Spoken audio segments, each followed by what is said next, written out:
کہ ان لوگوں پر جو طاقت رکھتے ہیں ایک مسکین کو کھانا کھلانا ہے، لیکن شروع میں اس کی اجازت تھی کہ روزہ رکھ لے یا نہ رکھے، بعد میں اس کی ممانعت آ گئی، لیکن وہ کہہ رہا ہے کہ روزہ رکھے، لیکن اگر بوڑھا ہو جائے تو پھر اب کوئی کفارہ نہیں اس کے اوپر، وَعَلَى الَّذِينَ يُطِيقُونَهُ فِدْيَةٌ طَعَامُ مِسْكِين۔ تو اس حوالے سے پھر میں نے اس کو سمجھایا، اس کو بتایا کہ یہاں لا بھی محذوف ہے، یہ قاعدہ ہے، اگر لا کو محذوف مانے تو مطلب یہ ہے کہ ان لوگوں پر جو طاقت نہیں رکھتے، جن میں استطاعت نہیں ہے، تو وہ مسکین کو کھانا کھلائیں، یا پھر یہ باب افعال سے ہے، اطاقہ یطیق اطاقہ سے ہے، اور مفسرین فرماتے ہیں یہاں حمزہ سلب کا ہے، اس کا مطلب بھی یہی بنتا ہے جو طاقت نہیں رکھتے ان پر فدیہ ہے، اور جو طاقت رکھتے ہیں ان پہ روزہ رکھنا لازم ہے۔ اب جب میں نے اس طرح بات کی تو وہ حیران ہو گیا، کہتا ہمیں تو اس کا پتہ ہی نہیں، یقیناً وہ اصول نہیں پڑھے، تو اس اصول سے پھر جب سمجھایا جائے تو پھر سمجھ آتی ہے۔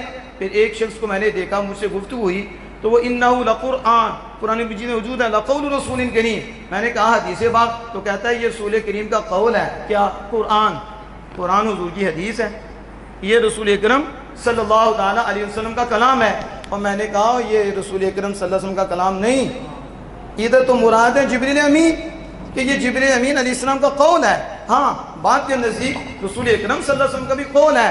تو میں کہا تو پڑھا ہی، تو جاہل ہے، تجھے پتہ ہی نہیں کہ حضور ذریعہ ہیں، جبریل ذریعہ ہیں، کلام خدا کا ہے، ذریعہ جبریل ہے، لیکن یہاں سبب کی طرف نسبت ہوئی ہے، لیکن اسے یہ پتہ ہی نہیں کہ سبب کیا ہے، مسبب کیا ہے، حقیقت کیا ہے، مجاز کیا ہے۔ اب جو عام بندہ ہوگا جب اس کے بعد بات سے یہ رسول کریم، اللہ باپ ہمارا یہ رسول کریم کا قول ہے، تم کہہ رہے ہو اللہ کا کلام ہے، تو اللہ کہہ رہا ہے یہ جبریل کا کلام ہے۔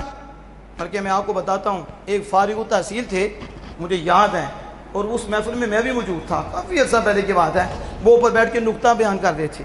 نکتہ کیا بیان کر رہے تھے؟ انہو لقول رسول کریم، کہ یہ کلام اللہ کے رسول کا قول ہے۔ تو انہوں پتہ کیا کہتے ہیں؟ قول جو ہے یہ قائل کی صفت ہوتی ہے، تو بات ایسی ہے جو میں کہہ رہا ہوں یہ میری صفت ہے، بولنا میری صفت ہے۔ تو انہوں نے کہا کہ بولنا بولنے والے کی صفت ہے، کیا مطلب؟ قرآن حضور کی صفت ہے۔ اب سمجھ آ رہی ہے آپ کو؟ کیا کہا؟ قرآن حضور کی صفت ہے۔ اب مجھے بتاؤ، جو اس چیز کا قائل ہو کہ قرآن حضور کی صفت ہے، اس کا ایمان کہاں جائے گا؟ قرآن تو اللہ کی صفت ہے، اور یہ تو ہمیشہ سے ہے، اور یہ ہمیشہ رہے گا۔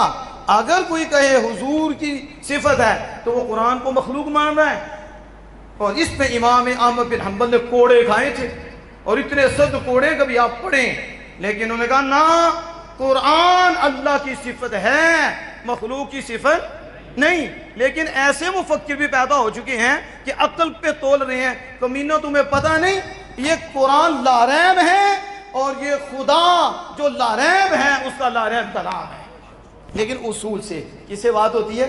آخری بات میں ذرا نمونے کے طور پہ آپ کے سامنے رکھ رہا ہوں۔